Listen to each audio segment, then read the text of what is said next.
ताज्या बातम्यांसाठी महान करेला सबस्क्राइब करा आणि बेल आयकॉनला क्लिक करा। सतेज पाटलांनी मी एकटा पडलोय हे न बोलता मी विजयी होणार असं सांगितलं पाहिजे।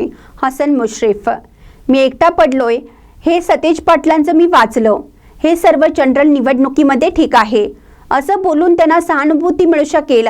मात्र गोकुळ विधान परिषदच्या निवडणुकीत एकटा पडलोय म्हटलं की घोटाळा होतोय, बहुतेक याचा पराभव होतोय म्हणून लोक जात नाहीत। सतेज पाटलांकडून ही अपेक्षा नाही, त्यांनी लढलं पाहिजे आणि मी विजयी होणार असं सांगितलं पाहिजे असं मंत्री हसन मुश्रीफ यांनी सांगितलंय। पाहूयात ते काय म्हणतात। नाही अशा पद्धतीची काय मूवमेंट राष्ट्रवादीमध्ये सुरू आहे का की जास्तीत जास्त आपल्याकडे चांगले नेते आहेत? नाही बघा, ऑपरेशन टायगर वगैरे असं असत नाही। कार्यकर्त्यांना समजावून देऊन, कार्यकर्त्यांना दिलासा देऊन, या निवडणुकीत आम्ही तुमच्या मागे कसं उभं राहणार हे सांगून, त्यांचं मन परिवर्तन करून मग आमची पक्षात घेण्याची मोहीम आहे। सतेज पाटील काल गडिंग्लजमध्ये म्हटले की जिल्ह्याच्या राजकारणात मी एकटा पडलोय, एक भावनिक साथ कार्यकर्त्यांना घातली। तुम्ही जवळचे मित्र आहात, तुम्ही काय नेमकं नाही ते मी त्यांचं आज वाचलं। आता हे जनरल निवडणुकीमध्ये ठीक होतं की मी एकटा पडलोय, म्हणजे त्यांना कदाचित सहानुभूती मिळू शकली असती। आता ह्या ज्या निवडणुका असतात गोकुळच्या, विधान परिषदेच्या, एकटं पडलं की घोटाळा होतं, मग म्हणतात बहुतेक याचा पराभव होतोय वाटतं, लोक जातच नाहीत।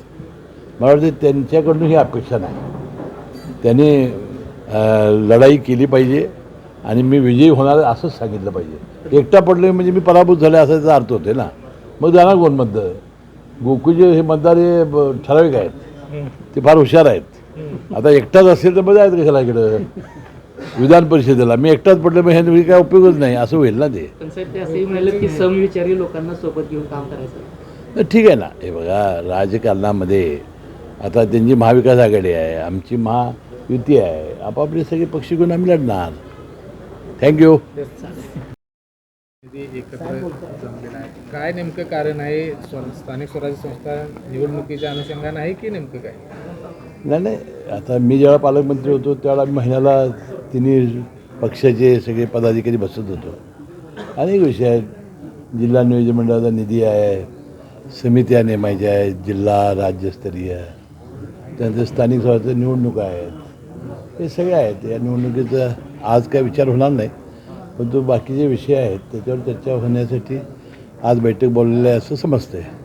साहेब, राज्यामध्ये एका बाजूला कोरोना होतं, एका दिवसाला 4 ते 5 लोकांचा मृत्यू होते, आता आकडेवारी समोर येते, काय आढावा तुम्ही घेतलेला आहे का? काय परिस्थिती आहे? बघा, दरवेळेला मंत्रिमंडळाच्या बैठकीतसुद्धा याचा आढावा असतो आणि दरवेळेला आम्ही सुद्धा व्हीसीद्वारे या सगळ्या डीनशीन सर्व वैद्यकीय अधिकाऱ्याशी आम्ही बोलत असतो। वास्तविक आम्हाला असं सांगण्यात आलं की आताचा जो व्हेरियंट आहे हा काय फारसा गंभीर आहे किंवा असा नाही, आणि लोक ॲडमिट होत आहेत आणि लोक बरे होऊन जात आहेत। आता त्यामध्ये ज्यांना वयोवृद्ध आहेत, ज्यांना कोमॉर्बिडिटी आहेत, अशा लोकांना थोडासा सावधानता बाळगण्याची आवश्यकता आहे आणि त्यासाठी आवश्यक त्या सगळ्या सूचना दिलेल्या आहेत। सगळ्या शासकीय इस्पितळामध्ये कोरोनाचे वेगळे वॉर्ड करण्यासाठी पहिल्यासारखी सूचना देण्यात आलेल्या आहेत। मला वाटते कशाचीही चिंता कोरोनाच्या बाबतीत जनतेने करण्याची आवश्यकता नाही। साहेब, मोखाड्यामध्ये वेळेत ॲम्ब्युलन्स पोहोचली नाही, म्हणजे 8 तास वाट बघून सुद्धा ॲम्ब्युलन्स पोहोचली नाही, पण एका गर्भवतीच्या गर्भामध्येच एका बाळाचा मृत्यू झाला। ते छोटंसं गर्भ घेऊन तिचा वडील 90 किलोमीटर पोलीस स्टेशनमध्ये गेला, दवाखान्यामध्ये गेला, तरी त्याला कोणी मदत केली नाही। एकूण या व्यवस्थेसंदर्भात काय सांगू? नाही, आता याच्यामध्ये मी आत्ताच उत्तूर या गावामधून आलो, मी याची काही माहिती घेतलेली नाही, पण ते सार्वजनिक आरोग्य विभागाचा विषय असेल, म्हणजे सार्वजनिक विभागाचे मंत्री महोदयांनी याची माहिती घेतली असेल आणि योग्य ती कारवाई करतील। सुप्रियाताईंनी आज दोन्ही राष्ट्रवादी एकत्र येण्यासंदर्भातले संकेत दिलेत। पाऊस पडल्यानंतर रेनकोट घ्यायचा की छत्री घ्यायचं ते ठरवून घेतलेत। एक प्रकारे सकारात्मक चर्चा चालू झालेली आहे का? कारण कार्यकर्त्यांची भावना आहे की दोन्ही राष्ट्रवादी एकत्र यावे। नाही, आता हे बघा, सगळ्या म्हणजे ठाकरे बंधू एकत्र यावेत किंवा आम्ही एकत्र यावेत, त्याच्यावर सगळ्यांच्या सदिच्छा आहेत। आता त्याचा मुहूर्त कधी असेल ते आता सगळ्या नेतेमंडळींना माहिती आहे. आम्हाला काय अजून तशी कल्पना देण्यात आलेली नाही. आम्हाला आमचे सृष्टींच्याकडून काही माहिती अजून देण्यात आलेली नाही. योग्य वेळेला तुम्हाला लगेच कळेल. पण ती ब्रेकिंग असेल की एकदम ब्रेकिंग देणार की चर्चा करून नाही देणार? त्याचं काय मला माहिती नाही. तो निर्णय नेते मंडळी घेत आहेत.